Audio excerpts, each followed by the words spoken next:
Gentlemen, the time has come once again to discuss things.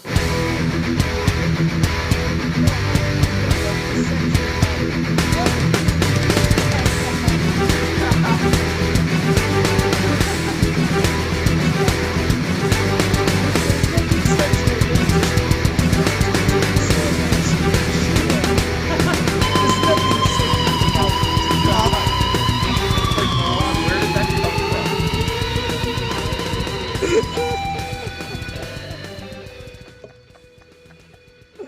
On that note, hi everybody.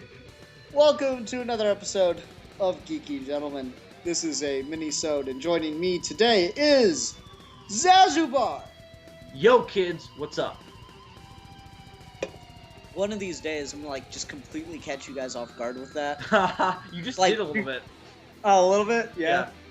I don't know. One of these days, I'm just gonna get. Oh no! Wait, we're starting.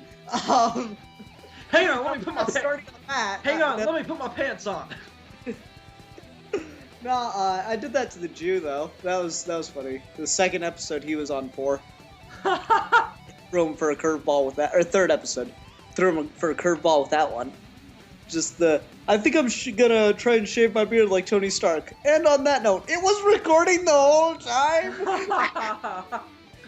He's just like, oh, and you're just like, of course. But anyway, Bill, what are we talking about today? Fuck if I know. No.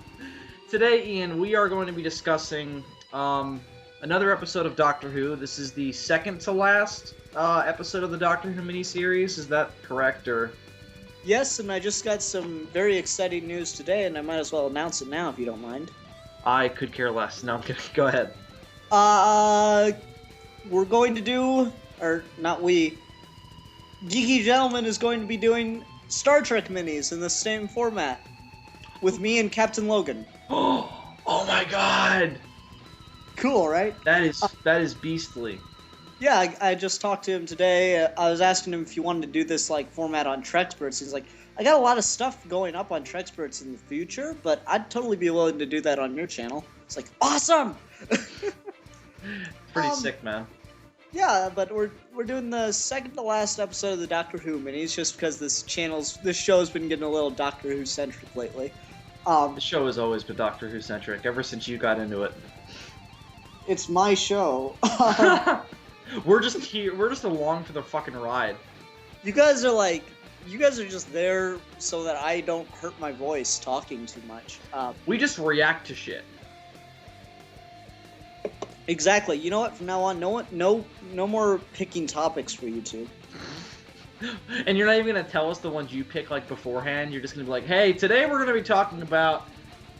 No, we're just gonna start talking on Skype, and I'm just gonna start recording all the calls and posting them.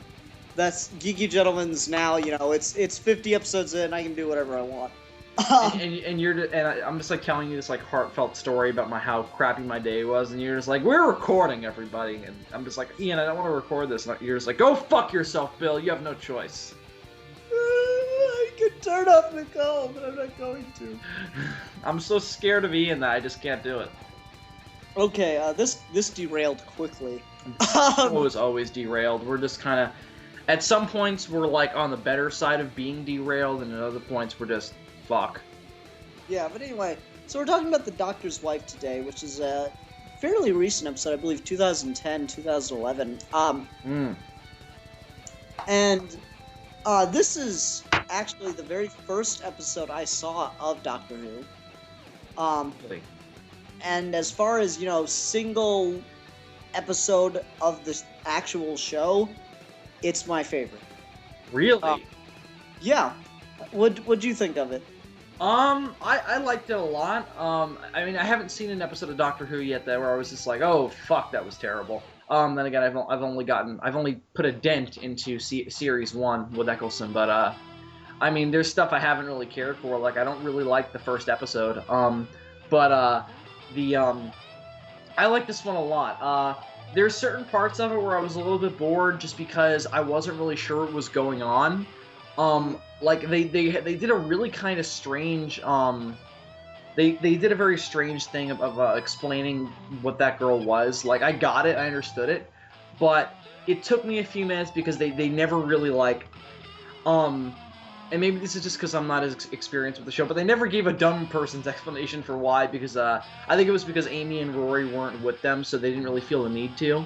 But I mean, it's so weird for even the Doctor, because, I mean, here we go, this would have been 48 years into the show's canon, and this has never happened before. right. So they gave a fairly good explanation. I mean, the idea was that the area they were in was outside of the universe on a sentient-like planet that ate TARDISes, right? Which is a cool idea. Yeah, and now that the Doctor is the last of the Time Lords, and he told the house that, it stole the TARDIS as opposed to eating it. And in order to be able to, eat or steal a TARDIS, you have to remove their matrix, which is why in the last episode I told you that TARDISes aren't built, they're grown. Dangerously close to TARDISes aren't born, they're made. Fair enough. No, Actually, the other way around. I know, but that's the more popular one. I don't get it. That's like the more well-known phrase. Eh. It's like legends aren't born, they're made. Oh, okay. Whatever. Like the WWE version. Anyway, yeah, I did really like this one, of course. I did note that it was written by Neil Gaiman, who... Do I even have to explain who Neil Gaiman is? I mean, he wrote Sandman, done lots and lots of work in comics. If you're a comic fan, I'm sure you know who he is, and actually probably know more about it than I do. But this episode, really, I really like the section where Rory and Amy are running through the what is it, like the alleys or whatever, or the corridors is the word I was looking for, of the TARDIS. And they do all that fucking around with time in Amy's mind, where you see Rory just like sitting in a corner crying, and he's just like, Amy, and she's just like, I'm right here, and he's just like, you've been gone for hours. Yeah. And then of course the better one and the more like scary one, where I was like legitimately bothered by it, was when she turns around and there's him as like a 2,000-year-old man, and he's just like, I hate you. And then it gets even creepier when she sees this corpse. Yep. Oh God, yeah. See, like that whole section of the movie, that whole section of the episode, it's like HAL 9000 on steroids. And the odd thing is, for years, fans have been wanting to see more of the TARDIS. This is the most you've ever seen. Yeah. As far as outside of the control room. Like there's, when David Tennant first changed, you got to see the wardrobe. For I think the second or third time. And there was an episode with Tom Baker where you got to see a lot more of it too, but it really wasn't that imaginative. Budgets and such. Yeah, I've also noted that this show has clearly gotten a bigger budget since I've been watching it. Oh yeah, definitely. As soon as the whole, Matt Smith took over, the effects jumped up a notch. It got really big. Was there a reason why, or had just the ratings spiked up more? Both. That is the reason why. But, I mean, Tenet, during the show, like, that's the thing is, you're talking about the show now with a guy that just started getting into it a couple months ago and was able to catch on to this level of fandom, and that's what happened, during Tenet's run. Eccleston brought the show back from the low points of 89, 96, and then in 2005 we finally got it to return as a, full show that's good again, and that Eccleston got it popular back on British Air.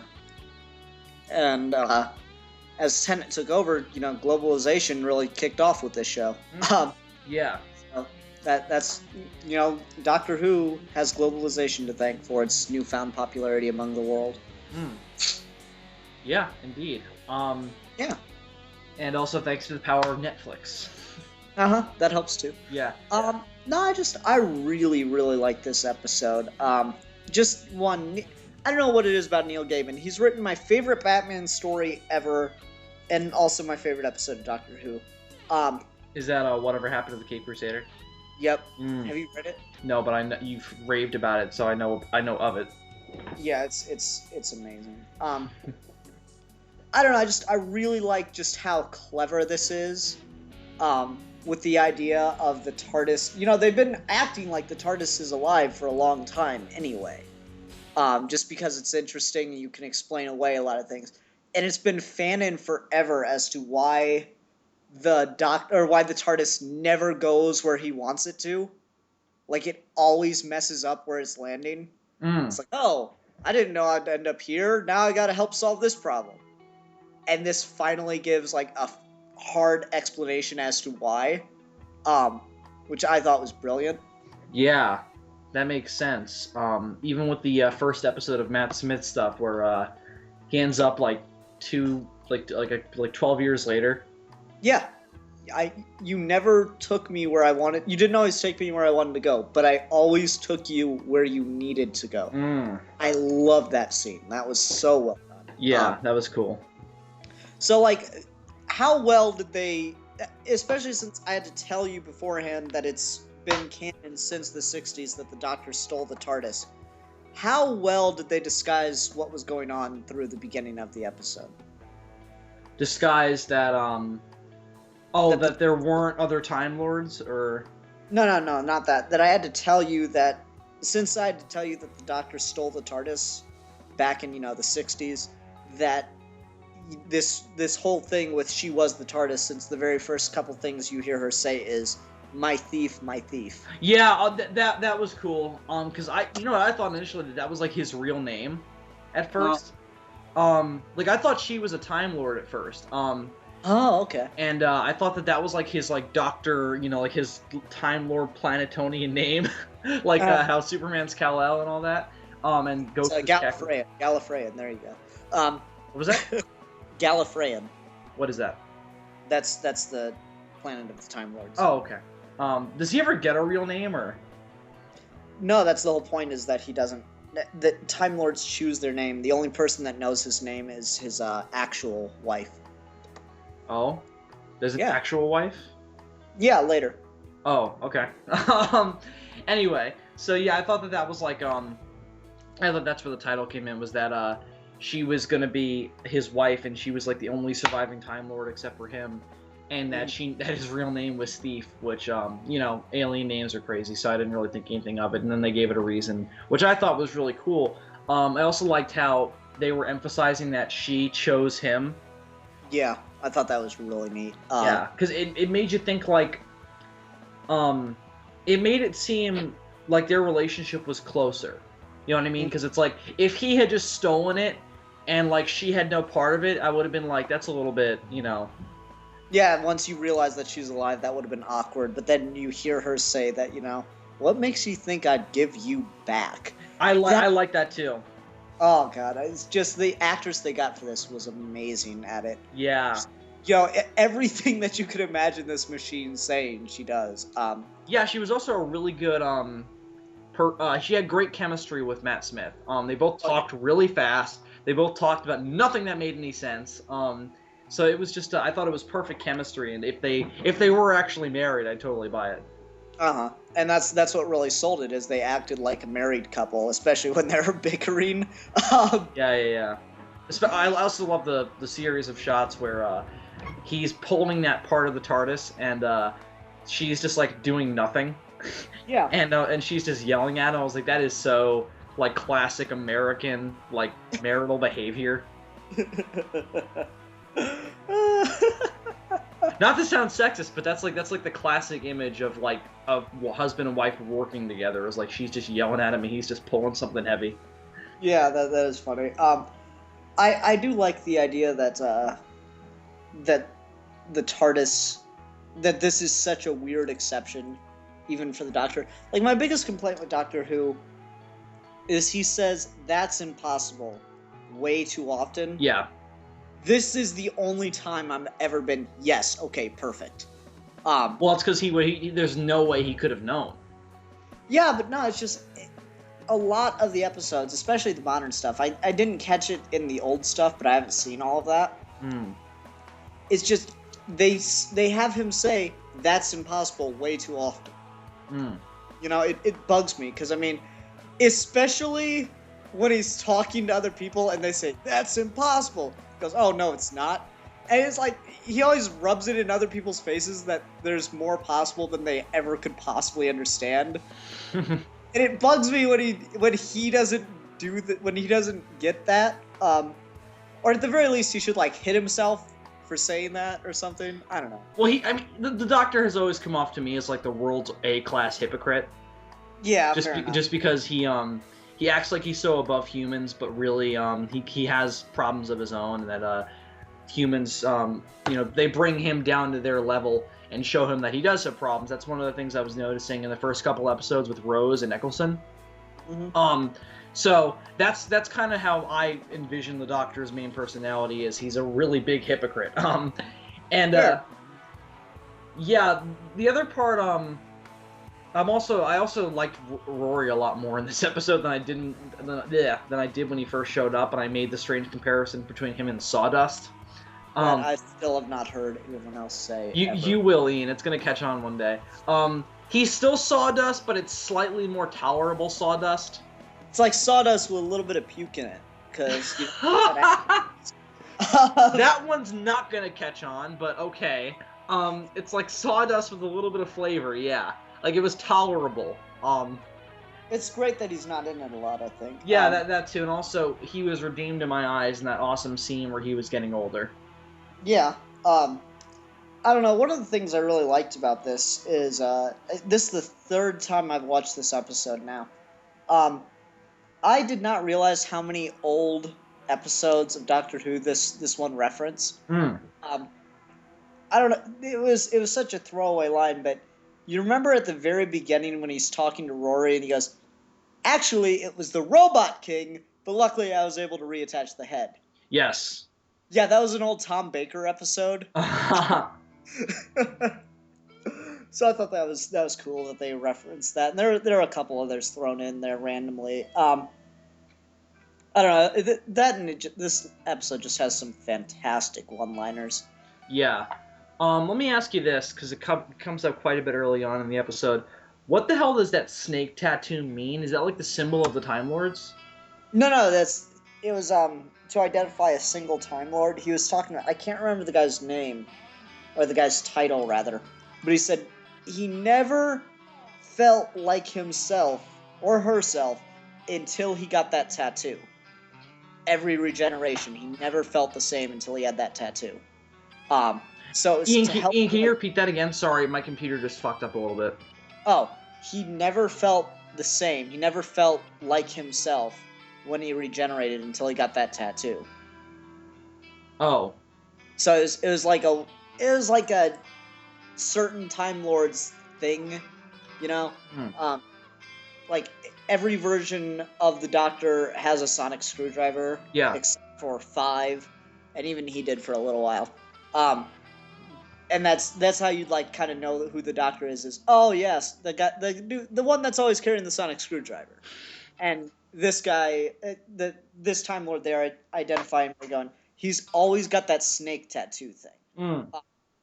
And it just that was their way of identifying a single Time Lord, so you could like see a couple things before they had to say it. So it'd have a little bit of a double impact. Yeah. Okay, that makes more sense now. Overall, yeah, I really like this one. I really like the visuals. Not just like effects wise, but just the overall visual atmosphere was really, really strong in this one. Like the stuff in the corridors was creepy. And the stuff in the house, on top of the house, I should say, was really, it wasn't so much creepy as it was mysterious, and had this very, like, I was reminded deeply of that scene in, what was it, Transformers the movie, where they land on that, like, trash planet, and they have a huge fight scene. I don't know, I was reminded of that. I don't know if you're familiar with that, but that's what I was reminded of. No, I haven't seen it. Yeah, that's what I was reminded of, though. Yeah, junkyard planets are always cool to see. I I love when sci-fi stuff does junkyard planets, to be honest with you. Because that's the thing is, the TARDIS obviously was not built as a wooden police public call box, right? It's broken. It's got what they call a chameleon circuit, and it's broken. And he just has never felt like fixing it because he likes how it looks. There's actually a really funny deleted scene from, I think, Amy's second episode, where she's like, why is the spaceship made out of wood? He goes, no, what you have to understand is that the TARDIS, within milliseconds of landing, scans the area around it for what its visual atmosphere is, and then scans within 1,000 miles of that to background check it. And then it turns into whatever is going to be least noticeable. And then it turns into a police public call box.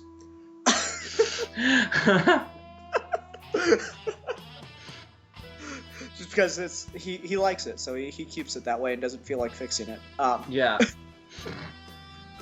One thing I wanted to ask you about this one, when Rory gets that telepathic message from the TARDIS, from Sexy. That was awesome. Yeah. I am sexy. When he gets that and she tells him to go to this place and put in all this Jabberwocky, does she pop up in the old control room from like Eccleston's days? Is that where they pop up? Okay. Yes, they do. I wanted to check on that because there was a part of me where it was like, I don't know why, but that looks awesome and familiar. So I wanted to make sure because I was like, wait a minute, it looks, I wanted to make sure that I was right on that. That's awesome. That's awesome. Yeah, something I actually liked, a line that I really liked in this. The old Doctors, they had their own like background TARDIS rooms, just like Smith has his now, right? And there's that scene where she's talking with him as they're going to land in the second control room, and he's like, but that room was deleted.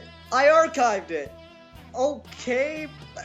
No, she goes, I archived it. I've got about 24 now. How could you have 24? I only use like 5 or 6. Well, so far. It's like you can't archive things that don't exist yet.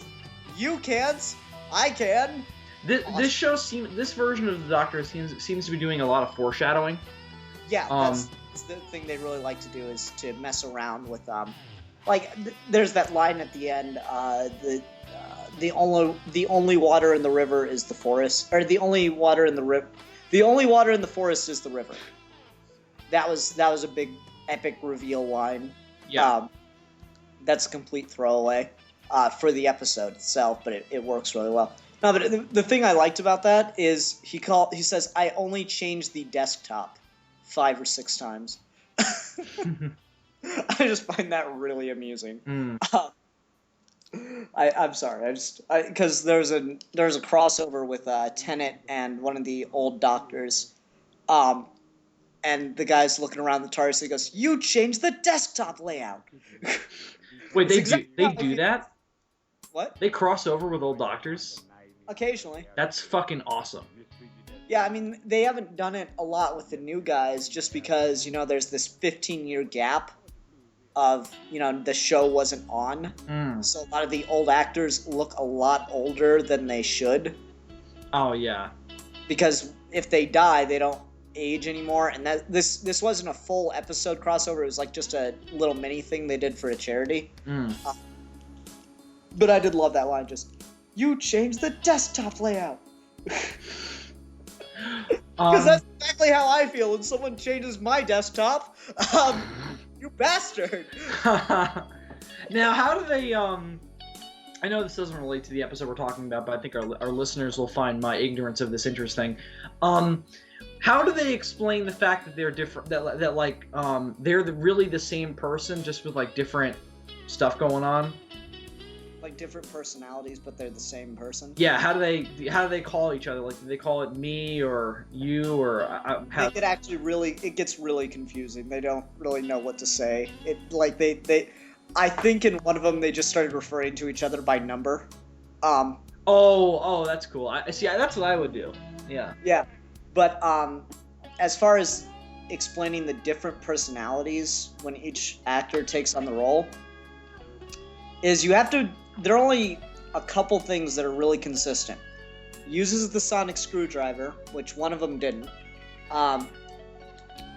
Is a genius and likes the TARDIS the way it is.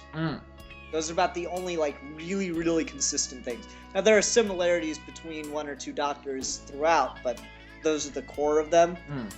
And the thing is, they've explained it. They've shown how different the personalities are, to the point where they get annoyed with each other when they're around one another. That's hilarious. But they say it's because when you regenerate, he's regenerating every single cell in his body. So, like, the brain cells are producing chemical reactions in different ways, thus leading to a different personality manifesting. Yeah, sure. I mean, it makes perfect sense, but I just found it amusing to think, wait, how do they call each other? They say like, oh, I/me/you. I found that amusing. How often do they do it? Because, like, has Eccleston ever shown up again, or Tennant, or... No, that's the interesting thing, is it's looking like... Alright, they interviewed Eccleston and they interviewed Tennant about if they're going to come on for the 50th anniversary. Eccleston says, I would tell you, but I'd have to kill you. And Tennant said, I almost said something I'm not supposed to. Oh, that's going to be awesome.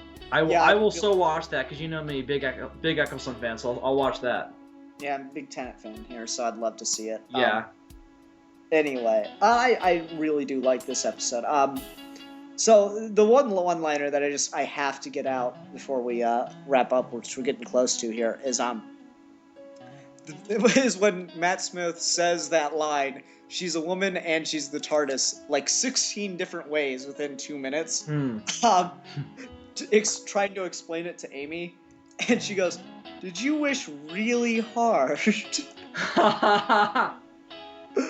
I love that line. That was hilarious to me. Yeah. Just very, very consistent with what you would think. I don't know. I like the plot. I love the way they beat the house here. I thought that was really clever, really cool. Anything else you're thinking of?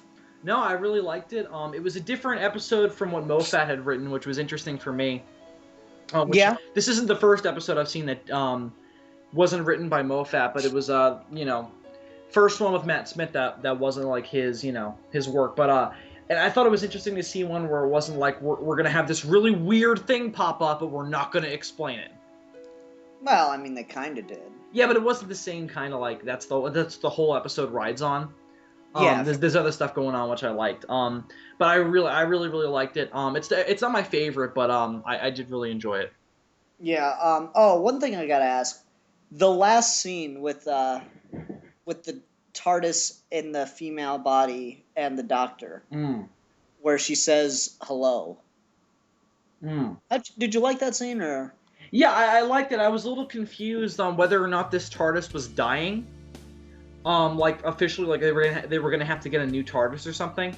But I did really enjoy it because it's one of the few times where like the Doctor actually gets emotional, which doesn't happen much. Yeah. Usually he's like he's either indifferent or he just doesn't understand it. So it was interesting to see that, and her dialogue was really well done. And as you were talking about earlier, the actress is fantastic. I was just a little bit confused on whether or not her personality was dying. You know what I mean? Like they were gonna have to get a new soul or whatever. No, she'd invaded the TARDIS and she was not going to be able to talk to me. Right. That's what I liked. This is when we talked. That was really interesting to me. That's just a great dynamic to it. I just really enjoyed that. Yeah, and it's really sad because it's like, I'm sure now he would like to always be able to talk to her. But it's like it's almost like teasing. So I thought that was interesting. Yeah, and there was that cool bit at the end where, the TARDIS was doing stuff for him. Yeah, and he smiled. I thought that was cool. Yeah, I did too. That's actually, in the episode Silence in the Library, he meets, Tennant is the Doctor at that point, and he meets someone that he travels with from his future that he hasn't met yet, if that makes sense. And she's like, "You're not the doctor I knew. The doctor I knew could snap his fingers and open the TARDIS doors." And he's like, no one can do that. And then at the end of the episode, he does it for the first time. And you see Matt Smith do it a couple times throughout the series, which is really neat. Yeah, I wonder if they're implying that it was Matt Smith and it was like, it wasn't Amy, was it? No, it wasn't Amy. It was shit. I can't remember her name off the top of my head. Or I'm shielding it because it's really freaking cool. Oh, I see. Yeah. Anyway, I like this episode a lot. It's, like I said, it's my favorite episode just because it gets so into his head. Yeah. And it's literally, in a Doctor Who thing, something like this had never been done, which I thought was very, very interesting. You know, the TARDIS has essentially run out of gas before, but nothing this interesting has been done with the TARDIS itself before. Yeah, I mean, it's always been, it's always been perceived by people like me who aren't familiar with it as a plot device. To get him around, and it's not. It's its own character. Yeah, and that's the thing. It's like you would never expect it to. It's not like it's a criticism of the show because it's like the DeLorean never gets a characterization, so it's like. Yeah. And that's what I'm finding to really like about this show is. It's so smart that it'll like give development for stuff that you don't need to do development for. So like the time machine itself gets character development. I'm like, that's so fucking cool. And the interesting thing about the premise is I really like things that can take something that should be dumb, but actually becomes genuinely compelling. Like this. Okay, guys, the time machine is going to be able to talk. That sounds horrible, right? Doesn't that just sound bad? Yeah, it's just like, oh god. It's gonna be... If I were to summarize this episode, oh, the time machine's alive. That sounds dumb. Yeah, I had that reaction when you told me the damn things were growing. I was like, what are they? I'm like, husks. Yeah. I can't talk today. Husks. You just pick a TARDIS off a tree. Yeah, it's just like you can just walk over and just like pluck it off. It's like TARDIS. And it's just the interesting thing. I like the idea of bioengineering a machine. Yeah, that's always cool. I don't know. I like the idea of giving a show its own, giving these things in a show their own character arcs without having to contradict other things, and actually it provides a giant explanation for basically a plot hole that's been plaguing the show for decades. Yeah, and it's one of those things where it's like it's almost like a plot device because if it always took him where he wanted it to take him, that's boring. It's like, oh, everything's going right. But, when it's never taking him where he wants it to go, that's interesting. And then they gave an explanation for it, which is why, this show is so smart. Yeah, I mean, you have that problem in a lot of shows with, like, a lonesome hero mystery angle to it. Like Monk, for example. Monk had this problem a lot, and they actually directly addressed it at one point. Okay, he gets called in to consult on cases all the time. That makes sense. But then randomly, he'll be on vacation, and he'll solve a murder mystery just on the fly while he's on vacation. And, like, at one point they directly addressed it. They're like, what the hell is it with you? Every time you go on vacation, someone dies. And, like, that was a funny thing. But yeah, it's kind of it's a little bit of a cliche, a little bit of a plot hole thing, because I'm like, really? Yeah, no one wants to see Monk go on vacation without someone dying unless that's the center point of the plot. It's like, no one is dying. I'm so bored. Well, no, it's true though. It's like a lot of shows have that. I mean, it's okay when it's a police officer, because that's their job to deal with it. Yeah. But when it's just this guy that's a detective and it's not his job to be a police officer 24/7, it doesn't make sense for crime to be involved in his life at all times, but it is. And for the Doctor, it wouldn't necessarily make sense for everywhere he goes some shit goes down and he needs to help people. So it's really great that he's got the TARDIS who takes him there because it exists across all times in all spaces and wants to help people. Yeah. All right. Does in fact make sense. Indeed. Okay, Bill. For the very last episode, of the Doctor Who mini-series on Geeky Gentlemen. Mm. We're going to be watching my favorite of Tennant's, just regular episodes, not counting his specials. The Girl in the Fireplace. And hopefully, this one will sell you as to why I like Tennant so much. Mm. So, on that note, we're your Geeky Gentlemen, and we will be discussing things. Bye.